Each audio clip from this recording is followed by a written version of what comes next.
My husband just got arrested for stalking and attempting to abduct his former mistress. I'm in distress. Last week, Thursday, at approximately 2:15 a.m. in the morning, my 36F husband, 42M, of nearly 8 years, was arrested outside of Jessica's house, the sex worker he met online, and used to pay to spend time with him until he started to creep her out by his stalking and obsession. When he was arrested, they found in his truck small baggies with drug residue, and they also found tools of abduction. I honestly do not know what these are exactly.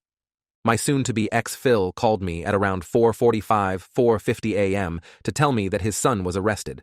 My Phil was the one who used the term tools of abduction. When I asked him what the hell that means, he said he didn't have time for my interrogation tactics. He then asked if I could help them find a lawyer for him and to stand by his son throughout all of this. When I said to him, "How the hell am I supposed to find a lawyer this early in the morning?" he lost his shit and then was just screaming. My soon-to-be ex-Mill took over the phone, and she started telling me that I'm a goddamn bitch and that all this is my fault. I hung up before she could say any more. I never knew this man to take drugs. Sure, he drank occasionally, but hard drugs? I honestly don't know what's happening anymore or how I got here. I mean, it does make sense he was on cocaine the past 7-8 months now that I look back at things. I mean, I don't even know anything about drugs to be able to recognize the behavior pattern, but once I researched it, it seemed clear. The moodiness, the disappearances, the lies, the anger, the sudden outburst, and the violence. It all points to drug usage, as well as him being an abusive piece of shit. His parents and the rest of his family have called and texted me so much abusive shit, and they occasionally switch to begging me to go see him or pick up his calls, but I've mainly ignored them. I don't have the time, the energy, or the love that is needed to be there for this man and his parents. I've given him 8 years of my love and affection, and he spat it back into my face during the hardest and most vulnerable time of my life. Also, why would they think I'd help him after everything he's done? Especially since I think he deserves to be in jail for not only hurting my children, but also for hurting myself and Jessica. I hope and pray he's jailed for the rest of his natural life. I mean, I've tried being a good wife, but he has attacked my children, he has attacked me, he has lied and tormented us, and I'm supposed to help him? I don't even know how I got here. How did we get here? I've packed everything up and I'm leaving. I'm disappearing with my kids, and anything else between me and these people can be handled through my lawyer. The only person who knows where I'm moving to is my lawyer and my sister. I mean, what else can I do to protect my children? His entire family blames me. And how do I keep my head high when I'm now being treated like I'm an evil and disgusting person by pretty much everyone I once called a family? These people are trying to destroy me inside and out, and I don't know how to survive them. How am I supposed to rebuild my life when they won't stop tormenting me? In less than a year of their birth, I've managed to fail my children. Story 2. My brother and my mom and dad are victims of pig butchering and will lose all their savings because of it. They are getting tricked, and there is nothing I can do. I'm absolutely distraught over this. However, I'm starting to accept that there is nothing I can do about it. It starts with my 34M brother, 39M. He's being tricked, though he refuses to see it. While I was researching what's happening with my brother, I found out it's something called pig butchering. For anyone like me who never heard of it, someone sends a wrong number text message.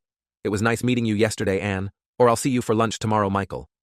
When you reply that it is a wrong number, the scammer tries to parlay it into a conversation and then a friendship.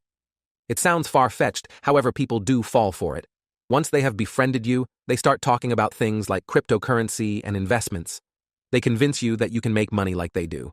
It's a trick because there is no investment. The returns they show you are fake and your money is not growing. The friend has already stolen your money and is just stringing you along. If you want to withdraw your money, they stall you and say you have to pay some kind of fee or tax. This is just another way for them to get money from you. This goes on until you run out of money or you realize until you have been tricked. Your friend disappears and there is nothing you can do to get your money back because you don't know their identity and they are likely not in the same country. Last year, my brother says he met a woman who accidentally texted him instead of her friend.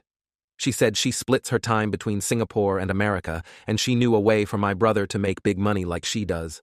There were all these promises about getting rich and never having to work again. My brother has already invested all his savings and thinks $11,000 has turned into over $200,000, which is absolutely ludicrous that anyone could believe it. My mom and dad, 59F and 59M, are involved too. They heard about my brother's investment and want in. They have remortgaged their home even though they were close to having it fully paid off. They gave my brother all that money and all their savings as well to invest. I've tried telling them that there is no investment and they will lose that money. They cannot afford their mortgage payments long term. My parents believe they are in for a big payday. My mum is a dental hygienist. My dad and my brother are engineers. All three of them are university educated, so I don't understand how they believe this. I've had to tell them that I cannot and will not help them, financially or otherwise, when they realize they have lost everything. I've tried showing them examples of this happening to others. I've tried having a solicitor or an accountant speak to them, but they refuse to listen. I can afford to look after myself, but I can't afford to look after them as well. They are trying to convince me to invest and are upset that I'm missing out. I've warned them and set a clear boundary, however they still believe they will get rich. I'm mostly just here to vent because I'm too embarrassed to tell anyone I know. No one will listen when I tell them they are being tricked. I hate that they won't listen and will lose their retirements and everything. I'm done and have washed my hands of it. Story 3. I hate my autistic child and I'm going to divorce my husband because of it. I just need to scream into a void. Any void. I have 3 children with John. He was the love of my life.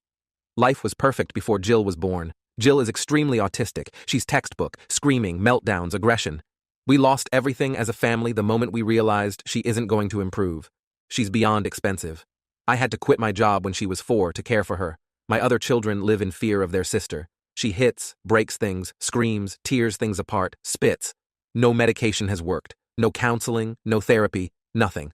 My husband and I have had a dead bedroom ever since I quit my job pretty much, and it was winding down severely before then. I just can't do it anymore. A few days ago, I begged my husband to take the day off of work so I could clear my head. I felt myself slipping into my own mental breakdown. He told me no, as money was tight and we couldn't afford it. While it's true we couldn't, no one else is willing to take care of Jill. I couldn't stick her on the only people that would, which are my parents. They're far too old to ever deal with a child hitting them with their full force. Jill got into a fight with one of her older siblings, and I just lost my shit. She hurt my child badly, and I just lost it. Their other sibling had to help rip her off and call their father to come home. I screamed at their father that it's over. I hated Jill, I hated him, and that we're getting a divorce. I said many hurtful things, but nothing about my other 2 children. I drove over 4 hours with my 2 kids to my sister's place. I had to get away. My husband, ex-husband, I don't know, has been blowing up my phone. I just can't do it anymore. I miss being a good mom. I miss my job.